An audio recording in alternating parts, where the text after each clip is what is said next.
Halo semuanya, perkenalkan nama saya Irene Amazia Damanik dari kelas 10 MIPA 3. Di sini saya akan menjelaskan biografi dari Ki Hajar Dewantara. Beliau merupakan tokoh pendidikan Indonesia dan juga seorang pahlawan Indonesia. Ki Hajar Dewantara terlahir dengan nama Raden Masuwor di Surjaningrat yang kemudian dikenal sebagai Ki Hajar Dewantara. Beliau lahir di kota Yogyakarta pada tanggal 2 Mei 1889. Hari kelahiran beliau diperingati sebagai Hari Pendidikan Nasional. Beliau terlahir dari keluarga bangsawan yang merupakan anak dari GPH Surjaningrat yang merupakan cucu dari Pakualam III. Terlahir sebagai bangsawan, maka beliau berhak memperoleh pendidikan untuk para kaum bangsawan. Nah, beliau pertama kali bersekolah di ELS, yaitu sekolah dasar untuk anak-anak Eropa atau Belanda dan juga kaum bangsawan. Selepas dari ELS, ia kemudian melanjutkan pendidikannya di Stovia, yaitu sekolah yang dibuat untuk pendidikan dokter pribumi di kota Batavia pada masa kolonial Hindia Belanda. Meskipun bersekolah di Stovia, beliau tidak sampai tamat, sebab ia menderita sakit kala itu. Beliau cenderung lebih tertarik dalam dunia jurnalistik atau tulis-menulis. Hal ini dibuktikan dengan bekerja sebagai wartawan di beberapa surat kabar pada masa itu. Di antara lain, Sedio Tomo, Miden Java, The Express, Utusan Hindia, Kaum Muda, Cahaya Timur, dan Pusara. Gaya penulisan Ki Hajar Dewantara pun cenderung tajam mencerminkan semangat anti-kolonial. Tulisan tersebut kemudian menyulut kemarahan pemerintahan kolonial Hindia Belanda kala itu. Ia kemudian ditangkap dan diasingkan ke Pulau Bangka, di mana pengasingannya adalah permintaannya sendiri.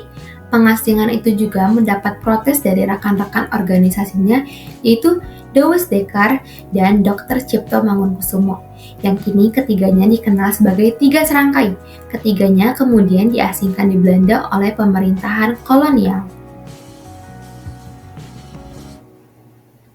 Pada tahun 1908, organisasi Budi Utomo didirikan oleh Dr. Sutomo. Budi Utomo berdiri sebagai organisasi sosial dan politik, kemudian mendorong Ki Hajar Dewantara untuk bergabung di dalamnya. Di Budi Utomo, ia berperan sebagai propaganda dalam menyadarkan masyarakat pribumi tentang pentingnya semangat kebersamaan dan persatuan sebagai bangsa Indonesia. Munculnya Douwes Dekker yang kemudian mengajak Ki Hajar Dewantara untuk mendirikan organisasi yang bernama Indische Partij yang terkenal. Nah, di pengasingannya di Belanda, kemudian Ki Hajar Dewantara mulai bercita-cita untuk memajukan kaumnya, yaitu kaum pribumi. Ia berhasil mendapatkan ijazah pendidikan yang dikenal dengan nama Europese Akte atau ijazah pendidikan yang bergengsi di Belanda. Ijazah inilah yang membantu beliau untuk mendirikan lembaga-lembaga pendidikan yang akan dibuatnya di Indonesia. Di Belanda pula, ia memperoleh pengaruh dalam mengembangkan sistem pendidikannya sendiri. Nah, pada tahun 1913, Ki Hajar Dewantara kemudian mempersunting seorang wanita, keturunan bangsawan yang bernama Raden Ajeng Surtartinah, yang merupakan putri Paku Alaman Yogyakarta.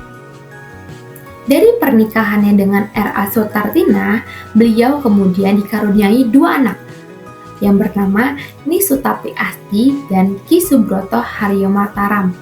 Selama di pengasingannya, istrinya selalu mendampingi dan membantu segala kegiatan suaminya, terutama dalam hal pendidikan.